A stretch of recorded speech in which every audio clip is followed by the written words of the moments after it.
यही हाल पूरे राष्ट्र में हो रहा है। इसीलिए जो सौहार्द हमने खो दिया, जो प्रेम भाव अपन ने खो दिया, जो भारत को कहा गया था कि सोने की चिड़िया नहीं, विश्व गुरु बनाया करता था, वो भाव हमारा पुनः जागृत होना चाहिए। वो भाव जागृत करने का दायित्व तो हमारा है, किसी दूसरे का नहीं है।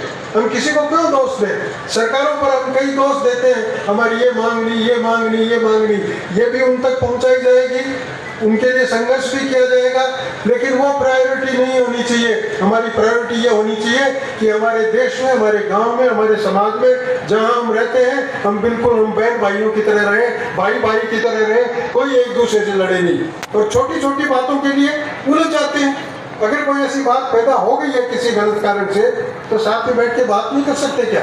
आपस में बैठ के सौहार्द से बात करें, और सौहार्द पूर्वक बात करने पर हर बात का हल निकलता है।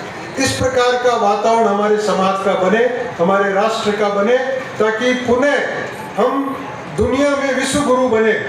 विश्व गुरु बनने के लिए आज संसार का हर देश तैयार हो रहा है, लेकिन वो कैसे कर रहे हैं?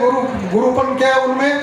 वो एटम बम बना रहे हैं, हाइड्रोजन बम बना रहे हैं, वो कोई तरह तरह की कीटाणु वाली बीमारी बना रहे हैं, और वो अपने आप को सुप्रीम बनाना चाहते हैं। भारत वो नहीं बनना चाहता। भारत सुख और शांति की सबको मिसाल देना चाहता है। भारत चाहता है कि हम सुखी रहें और अन्य लोगों को भी सुखी होने के लिए एक मार्ग बताएं, जिस मार्ग पर चलकर लोग सुखी हो सकते हैं। और इसी प्रकार का कार्य करने के लिए क्षत्रिय संघ का जो काम था, उसके बाद के क्षत्रियों के बीच में हम इस तरह का भाव पैदा कर रहे हैं, अपने जीवन को सुधारें। और जब तक सुधरा हुआ व्यक्ति नहीं जाएगा तो दूसरे को क्या सुधारेगा? जब थोड़े सुधर जाए तो हमारा सामाजिक दायित्व तो बनता है कि समाज में जो विसंकलता फैल रही है, जो विखंडता फैल रही है, उस विखंडता को दूर करने के लिए छोटे छोटे प्रयास किए जाए।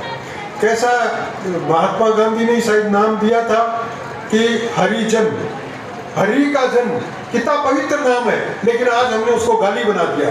कोई हरिजन बोल दे, उस पर मुकदमा होता है। क्या स्थिति है हमारी? और क्यों हम उस भाव से देखते हैं? हमने तो बचपन में देखा है कि हमारे घरों में जब झाड़ू लगाने के लिए वो आया करती थी, तो हमारे घर की बहुएं उसके पांव लगती थी, उसके धोख खाती थी जो छोटी होती थी वो, और हम उनके भाइयों के साथ खेलते थे। हमने कभी भेदभाव नहीं देखा। कहां से आ गया ये भेदभाव? इसी तरह के एक दूसरे के स्वार्थ के लिए, मेरा स्वार्थ पूरा हो, इसके लिए अगर समाज में विखंडता फैलती हो तो भले ही फैले।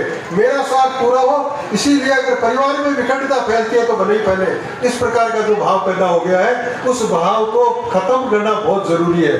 आप जानते हैं, एक बने बनाए मकान को तोड़ना बहुत आसान है, बहुत जल्दी टूट जाएगा, लेकिन नव निर्माण करना बहुत मुश्किल है। तो आज